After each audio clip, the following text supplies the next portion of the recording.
Welcome back to another video. Sa video na to, solve natin yung iba't ibang worded problems sa week 5 LAS natin. So, yung mga worded problems na to about sila sa capacitance, electric current, saka electromotive force. So, start na tayo dito sa first worded problem sa activity 1.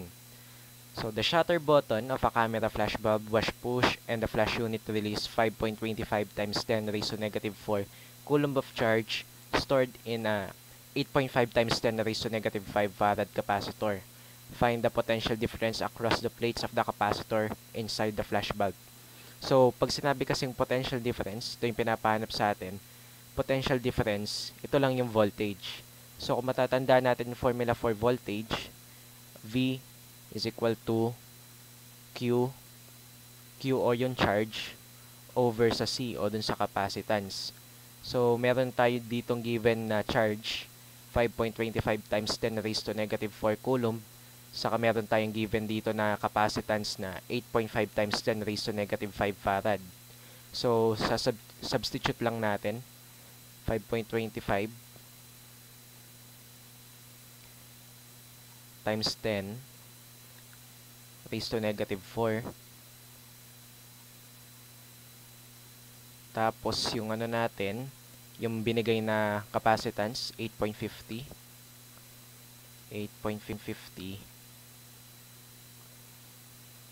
times 10 raised to negative 5. Yan, calculator lang natin yan. 5.25 times 10 raised to negative 4 divide natin sa 8.5 times 10 raised to negative 5. So, nakuha natin sagot 6.18 volts na. 6.18 volts. 6.18 volts. Oops, sorry. 6.18 volts. So, basically, ito na yung sagot natin sa number 1. Box na lang natin yung sagot. Ayan, pwede na tayo mag-proceed sa number 2. Number 2, 3 capacitors were connected in series and each has a capacitance of 1.25 microfarads. Find the equivalent capacitance of the capacitors. So, tatlong capacitors daw, naka-series sila. Pare-pareho yung capacitance nila na 1.25 microfarads. So, simple lang to.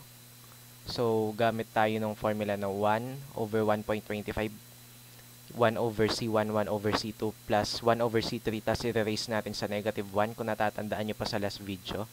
Pero since dito pare-pareho naman silang 1.25 microfarads, pwede na lang natin itong i-times 3. Times 3 na lang natin. Total pare-pareho sila ng capacitance. Tapos tatlo sila. Ayan, tapos raise lang natin sa negative 1. 1 over 1.25 times natin sa 3. Raise natin sa negative 1. Ito yung magiging ano natin for C. O capacitance. So, calculator lang natin. 1 divided by 1.25 times 3 natin. Tapos raise sa negative 1. So, nakuha natin about siguro 0.4417 na to o 0.42. Tingin nyo. Ayan, maganda tayo. Tatlong decimal place. 0.417.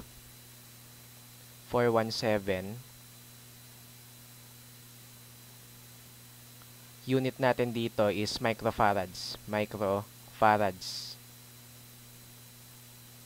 Ayan. So, ito na bali yung sagot natin for number 2.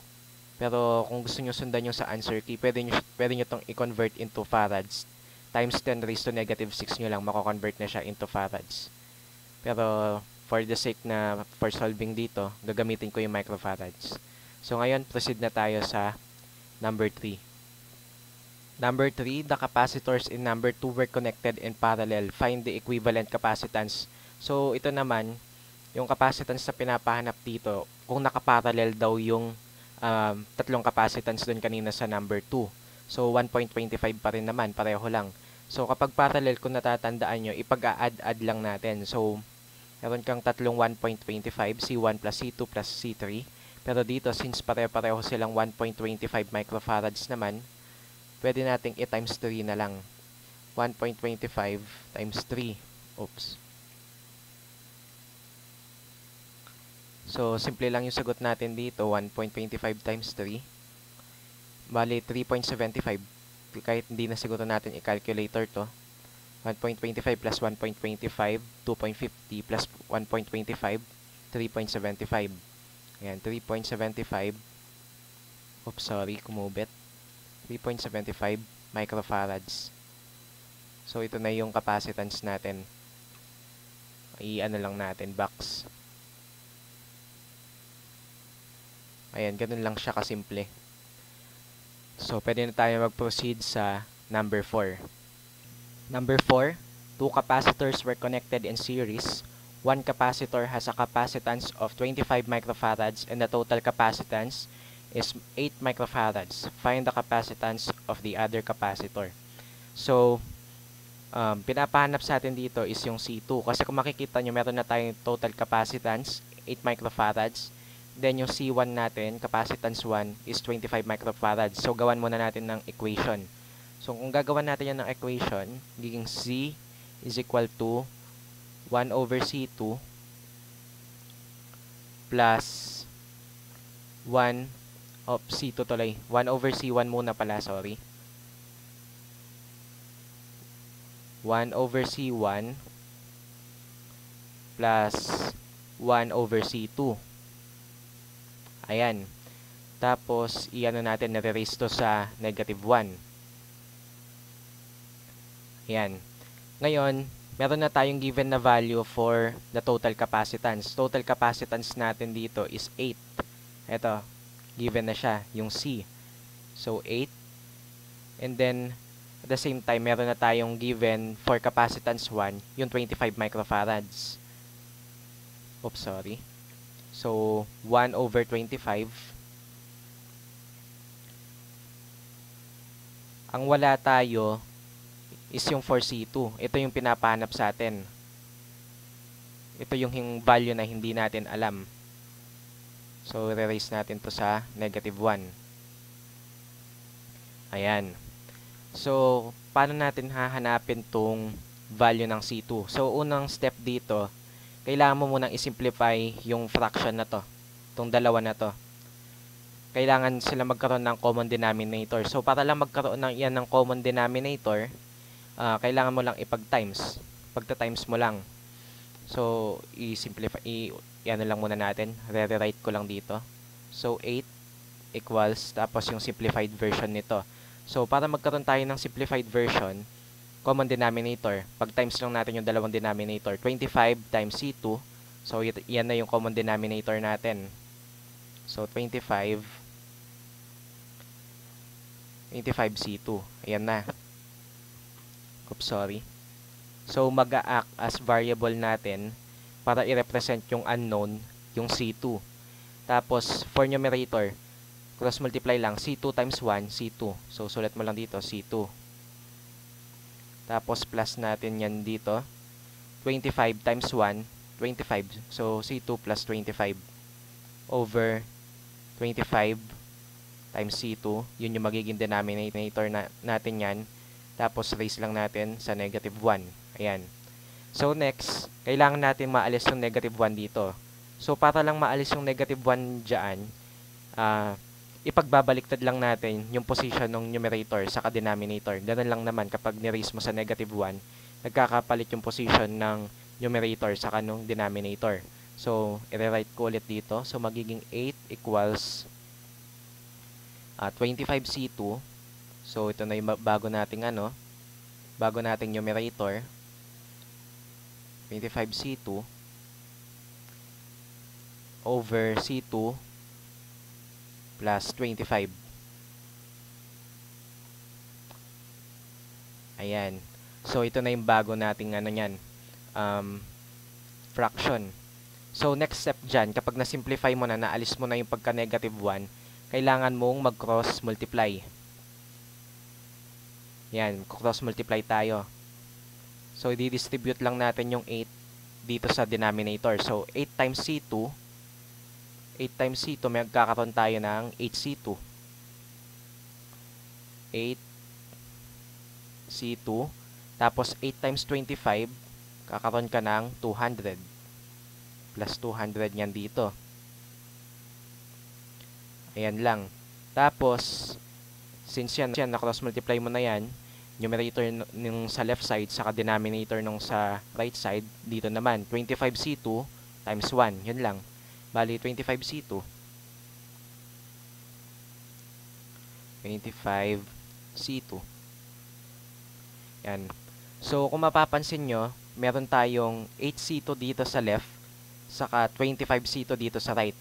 So, next step natin dyan is i-transpose natin to, ililipat natin dito, para matitira na lang yung 200 dito sa left side. Yan. So, 25 minus 8, kakaroon tayo ng 17C2. Tapos, may iwan yung 200 doon. Pwede na natin kunin nun yung value ng C2. So, meron ka ng 17C2 nyan dito. Kasi transpose mo nga yun. 17C2. Mag-equivalent siya sa 200. Ayan. 200. So, divide mo lang yung both sides by 17. Ka-cancel out to. Tapos ito, 200 divided by 17. Yan, calculator lang natin. Makukuha na natin yung value nung C2 o nung capacitance 2. So, 200 divided by 17 yan. 200 divided by 17. So, nakuha nating value ay 11.76 microfarads. Since microfarads yung 25 dito, saka yung total capacitance na 8 microfarads. So, 11.76 microfarads.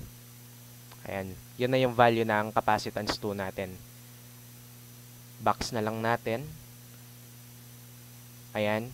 Pwede na tayo mag-proceed sa next worded problem natin. Number 5. Two capacitors, 25 microfarad and 45 microfarads, were connected in series to a 12 volts battery. Excuse me. Find the charge and the potential difference across each capacitor. So, pinapanap sa atin is una yung charge. Saka voltage. Kasi potential difference across each capacitor. So, sa charge, since series tong dalawa na to, pareho lang yan sila ng charge niyan. Kung ano yung overall charge, yun na yung magiging charge natin sa dalawang capacitance na to. And at the same time, yung sa voltage naman, yung potential difference, doon lang magkakaiba. So, first step dito is hanapin muna natin yung total capacitance nitong dalawa para mahanap natin yung total charge. So, capacitance. So, 1 over 25 plus 1 over 45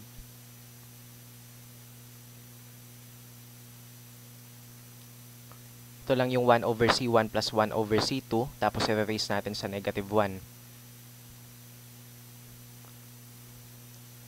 So, calculator na natin. 1 over 25 plus 1 over 45, tapos raise natin sa negative 1. So, nakuha nating total capacitance is 16.07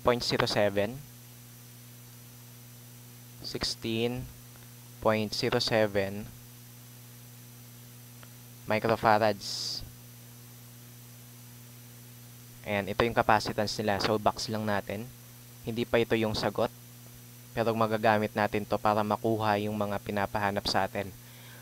So, next step natin yan, para makuha yung total charge o yung QT. Assign natin to as QT. Kailangan lang natin i-times sa voltage. So, meron tayong 12 volts battery. Ayan, 12 volts battery. So, voltage lang, tapos times mo dun sa total capacitance. So, meron tayong 12 volts, tapos times natin dun sa 16.07. 16.07 microfarads. Oops, medyo kubet. Ayusin natin. So, ito yung kanina, times lang natin sa 12 volts. So, nakuha natin ay about 192.86 microcoulombs. So, pwede natin siguro gamitin na lang to as microcoulombs na lang. 192.86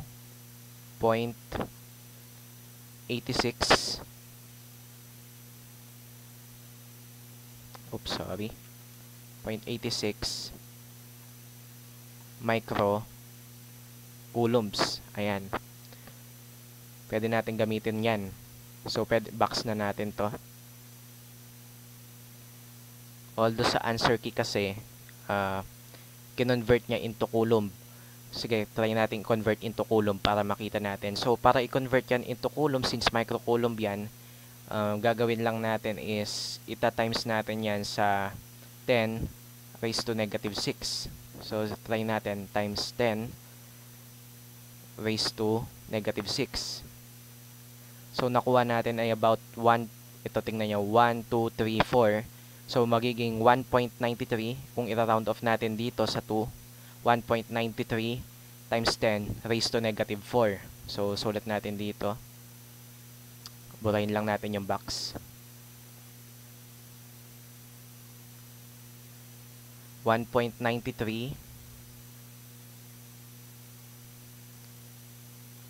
or 1.93, sorry, ulit-ulit ako, 1.93 times 10 raised to negative 4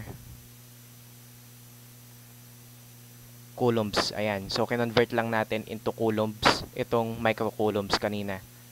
So, ito, i-ano lang natin. Box ulit.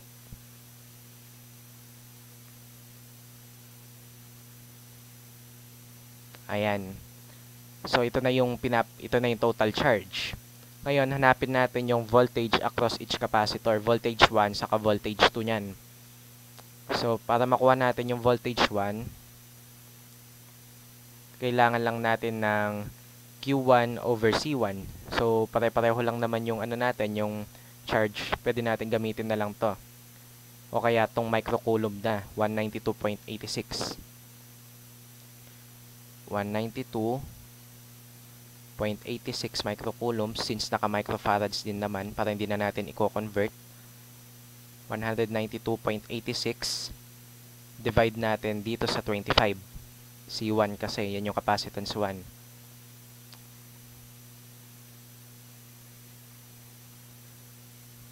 So, hanapin natin yung sa calculator kanina, yung exact value. Ayan, tapos times natin divide natin sa 25. So, nakuha nating value ay 7.71 volts. Ayan. 7.71 volts. Ayan. So, box lang natin. Ito yung voltage 1 natin. 7.71 volts. Ngayon, let's solve for voltage 2. So, gamitin lang din natin ulit itong 192.86.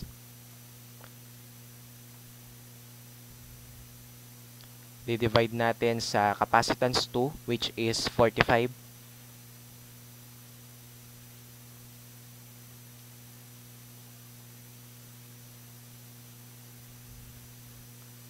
So, calculator lang.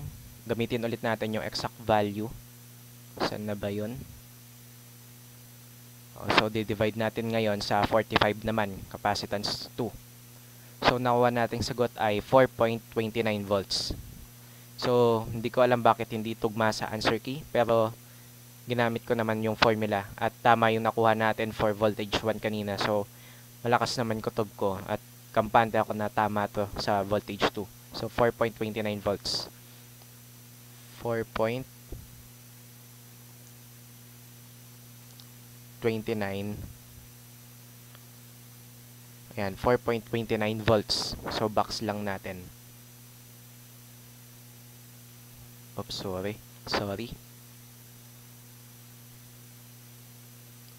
Ayan, so nakuha na natin yung mga pinapanap dito sa 5. Proceed na tayo sa next part. Number 6, the two capacitors in number 5 were connected in parallel instead.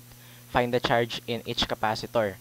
So, kung ngayon, since nakaparallel daw sila, ano yung magiging charge each capacitor? Kasi kapag naka-series tayo, ang nag-iiba doon yung volts, pero pare-pareho ng charge. Pero kapag parallel, pare-parehong volts, magkakaiba yung charge. So ngayon, first step dito is hanapin muna natin yung total capacitance. So yung capacitance lang dito, total capacitance, pag-add lang natin yung dalawa. Kanina, di ba, una 25 microfarads, yung C1, plus natin dun sa 45 microfarads. So 25 plus 45 equals 70 microfarads. Ayan lang, 70 microfarads. So, ito yung capacitance, total capacitance natin. So, hindi pa ito yung sagot. Pero magagamit natin to para mahanap yung mga pinapahanap sa atin. Okay? And then, next step natin dyan para makuha yung charge sa bawat isa is gagamitin lang natin yung volts. Kanina kasi diba 12 volts. So, Q1. Yung volts kanina 12, tapos times lang natin siya dun sa first capacitor, which is 25. Pero since 12 volts to, volts saka farads kasi dapat yung kailangan dito sa capacitance, kailangan natin tong i-convert into farads, microfarads to, so kailangan natin convert into farads. So, 25 times 10, raise natin sa negative 6 nyan. Raise sa negative 6. Ayan, so, calculator natin. 12 times 25 times 10 raised to negative 6. So, 0.003. Convert natin into scientific notation. 1, 2, 3, 4, apat na zeros. So, 3 times 10 raised to negative 4. 3 times 10 raised natin sa negative 4 coulombs. Yan, yun na yung charge natin dito. Sorry, hindi na pala natin kailangan gamitin yung total capacitance. Pero okay na rin. At least sinolve pa rin natin. Nag-plus lang naman tayo. So, ngayon sa Q2 o yung charge nung capacitance 2, yung charge sa capacitance 2, ganun lang din, yung voltage 12 times 45 microfarads, pero kailangan natin i-convert into farads. So 45 times 10 raise natin sa negative 6. 45 times 10 raise natin sa negative 6. Ayan, so calculator lang. 12 times 45 times 10 raise natin sa negative 6. So, 1, 2, 3, 4. So, apat ulit. 5.4 times 10 raised to negative 4 niyan. 5.4. 5.4 times 10 raise natin sa negative 4 coulombs.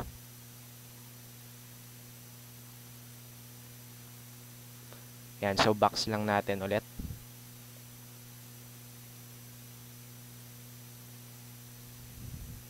Ayan, so kompleto na yung pinapahanap sa atin since napahanap lang naman is capacitor, yung charge in each capacitor. So tapos na yung first part natin sa mga worded problems. Proceed na tayo dun sa second part about naman sa electric current saka electromotive force. Number 1, for the second part, a flashlight is powered by a 4.5 volts battery with a 60 ohms resistance. Find the current in the circuit. So, paano ba natin hahanapin yung electric current? Ano ba yung formula gagamitin natin dyan? So, for electric current, gagamitin lang natin to. Electric current is equal to voltage volts divided by resistance. Yan lang naman. So, meron tayong 4.5 volts dito. So, substitute lang 4.5 times natin dun sa 60 ohms. Divide natin dun sa 60 ohms na resistance. 60. So, 4.5 divided by 60. Yun lang gagawin natin actually. So, 4.5. Calculate natin. 4.5 divided by 60. So, 0.075. Unit natin dyan is ampere. 0.075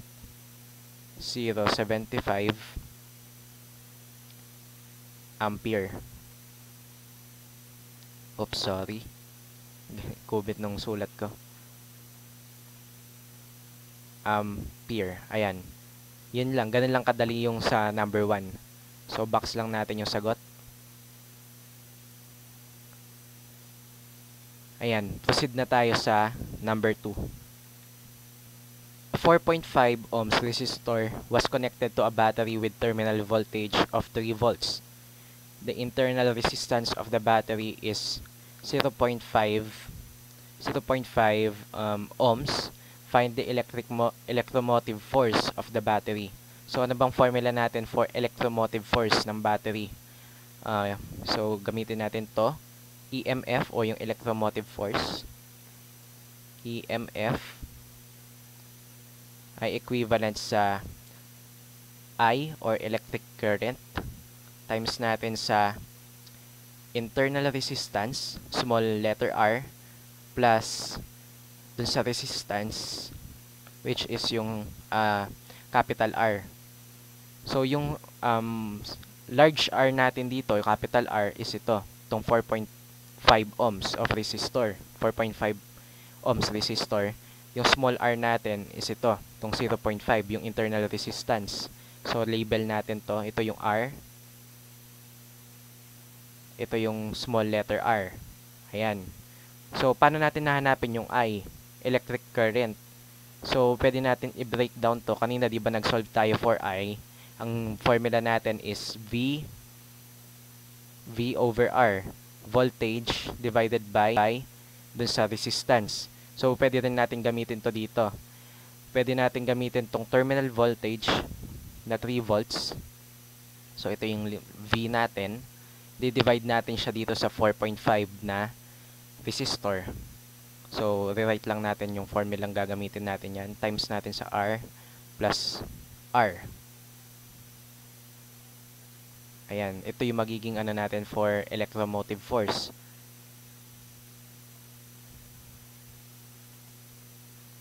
So, substitute lang natin lahat ng mga kailangan natin.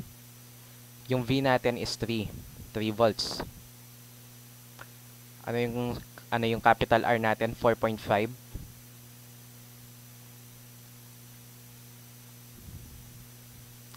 Tapos, times natin sa R plus R. So, ang R natin is 0.5. Sige, sulat na natin dito. 0.5 plus natin sa 4.5. Plus sa 4.5, ito. Yung sa capital R. 4.5. So, calculator na natin. 3 divided by 4.5. Tapos, times lang natin sa 0.5 plus 4.5. So, 5 lang to actually. So, nakuha natin ay 3.33. So, 3.33. Unit natin for electromotive force is volts din. 3.33 volts. Ayan. So, ito na yung electromotive force natin o yung EMF for number 2. Ayan. So, pwede tayo mag-proceed sa number 3. Number 3, the battery has an EMF of 6 volts and connected to a 3 ohms resistor. The current in the circuit is 1.86 ampere. Find the internal resistance of the battery. So, dito, meron tayong given na EMF, 6 volts. And connected siya sa 3 ohms resistor. Tapos, given na rin yung electric current, 1.86 ampere. Pinapahanap sa atin ngayon is yung small letter R. internal resistance of the battery. Oops, sorry. Usin natin. Sige, okay na yan. Yung small letter R. Ito yung pinapahanap sa atin ngayon. So, rewrite natin yung formula for electromotive force. EMF ay equivalent sa I, tapos times natin sa sum ng small r saka ng capital R.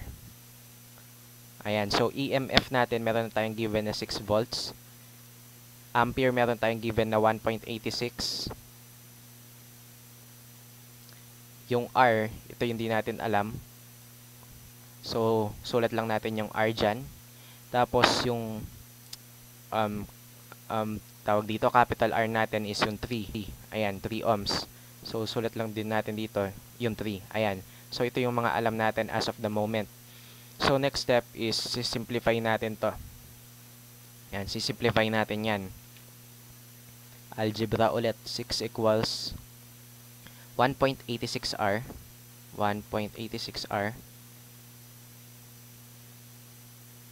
Yan na, dinidistribute ko lang. Tapos, 1.86 times 3. 1.86 times natin sa 3. 5.58 plus 5.58.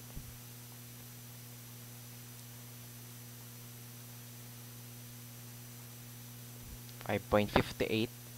So, next step is transpose natin to. Lilipat natin dito sa dito sa left side. Tapos yon, pwede na nating i-calculate yung value ng small letter r. So, 1.86r equals 6 minus 5.58 yan. Kasi magne-negative yung 5.58 pagdating niya dun sa side na yon. 6 minus 5.58, 0.42. So, di na natin i-calculator. So, 0.42.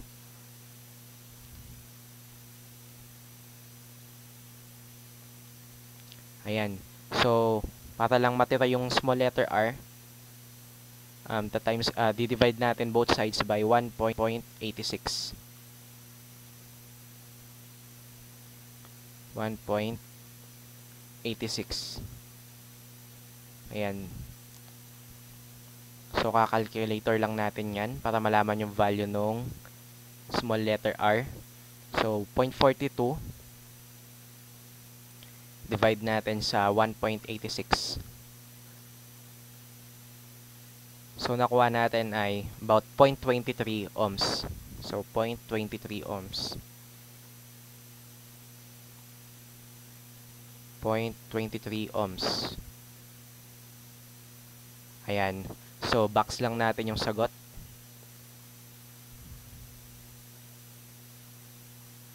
Yan. Proceed na tayo sa number 4. Last number nitong second part natin.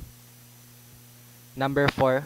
The internal resistance of the battery is 0.45 ohms and the EMF is 6 volts. Find the terminal voltage of the battery if the electric current in the circuit is 2 ampere. So, pinapahanap sa atin ngayon is yung terminal voltage. So, sandali, i-layout natin ulit. Rewrite natin yung formula para mas madali nating maunawaan. EMF equals I or electric current times natin sa sum ng small r at capital R. Oops, sorry. Ayan. So, meron tayong given na electromotive force na 6. So, 6. Electric current, meron tayong given na 2 ampere. So, 2. Meron tayong given na internal resistance na 0.45. Pero mapapansin nyo, wala tayong given na value for capital R o yung resistance. So, kailangan natin, first step dito is hanapin tong R. Yan, pero hindi siya tinatanong sa problem, pero kailangan nating hanapin muna to para malaman natin yung pinapahanap, which is yung terminal voltage. So, first step, simplify muna natin to. So, rewrite ko lang. So, distribute natin tong 2. 2 times 0.45, 0.90 o 0.9. So, di ko na natin kakalculator. Since alam naman natin 0.45 times 2 is 0.9. Tapos, 2 times R, magiging 2R nyan. Plus 2R.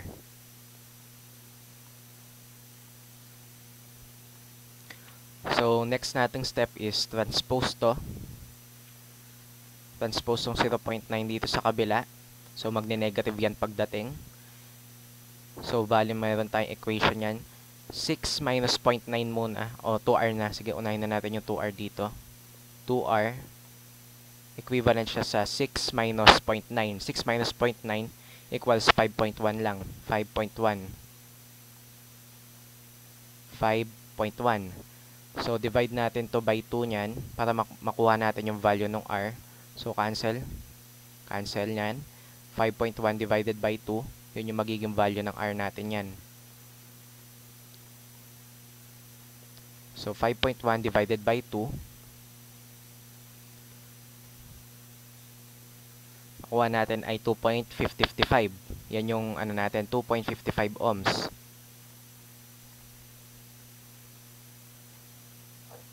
Excuse me, 2.55 ohms. So, box lang natin.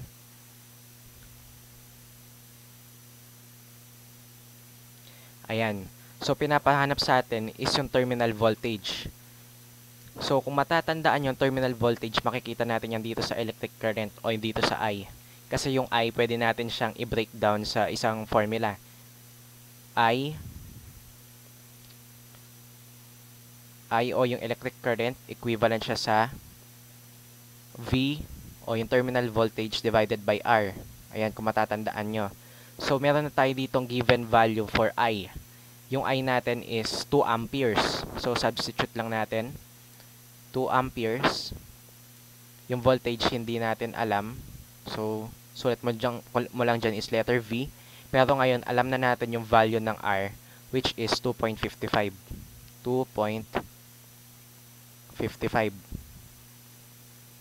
Ngayon, hanapin natin yung value ng V. So, kailangan natin mag-cross multiply. So, V times 1 equals V.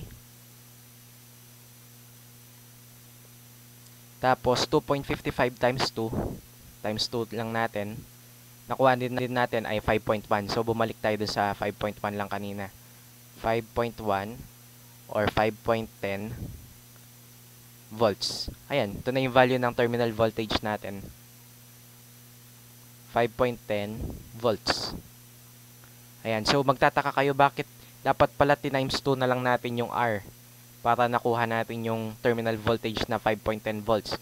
No, nagkataon lang dito sa given problem na times 2 yung naging value ng R dun sa terminal voltage. Pero not all the time gagana yan.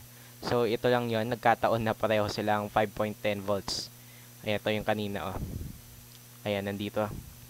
Nagkataon lang yan. Pero hindi sa lahat ng oras magiging ganyan. At least pinakita natin kung paano talaga na nakukuha yung terminal voltage. Ayan, so nasagot na natin lahat. So, I hope na nakatulong tong video na to. See you in our next video. And thank you sa pananood. Bye-bye.